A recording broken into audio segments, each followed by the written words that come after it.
ઊર્જામાંથી મેં 3 ખાદી ઊર્જા પસંદ કર્યા કામ કરવા માટે, લાખણીભાઈને ગોતવા માટે.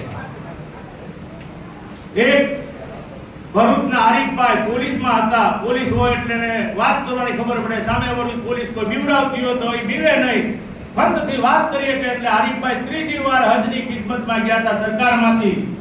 એટલે મેં આરીફભાઈને કીધું, આરીફભાઈ તમારે હાજીને ગોતવાનો, પ્રાઇવેટમાં ગયા છે. બીજા એક કાળોદરના શિક્ષક હતા, ખૂબ ઇંગ્લિશ આવતું હતું, બોલતા આવડતું હતું, એને ગોતતા. તમારે આ હાજીને ગોતવાના છે. ત્રીજું નામ અહીંયા તમારી સામે ઊભું છે, જાવેદને. ગયા વખતે અમે મોકલેલો હતો. મેં જાવેદને કીધું તું ભાવનગરનો છો, તું બધું હજનું કામ મૂકી દે, આપણા હાજી માટે હું બીજી વ્યવસ્થા કરીશ, પણ તું પ્રાઇવેટમાંથી ગયેલા લાખણીભાઈને તમે ત્રણેય જણા ભેગા થઈને ગોતો.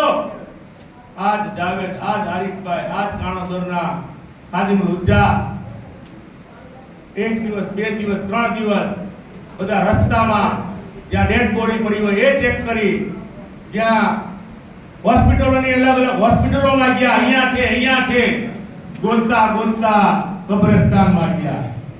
જ્યારે કબ્રસ્તાનની અંદર ગયા અને જ્યારે લિસ્ટિંગ જોયું, અને પહેલા તો એના પરિવારવાળા, પ્રાઇવેટ વાળા બધા એમ જ કે અમે જઈ આવ્યા, બરોબર ને? કેટલા દિવસ મહેનત કરી?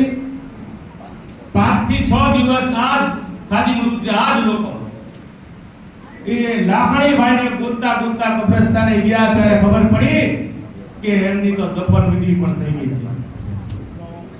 અને મને ત્યાંથી એને સૂચના આપી કે નાઈનભાઈના ઘરે સૂચના દઈ દો. મને ઘરે ગયો, બેટા હવે તું ગોતતો નહીં, તારા પપ્પાને આ ફાઇનલ રિઝલ્ટ છે, અમે લોકોએ મહેનત કરીને તારા પપ્પા ક્યાં છે એની માહિતી મેળવી છે.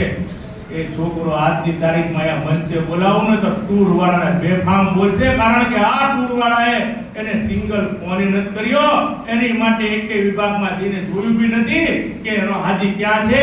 આ ગુજરાત રાજ્ય કમિટીએ પ્રાઇવેટમાં જો હજ પડવા ગયા હોય અને એને પણ શોધી કાઢી અને એના પરિવાર સુધી માહિતી પહોંચાડી હોય તો ગુજરાત રાજ્ય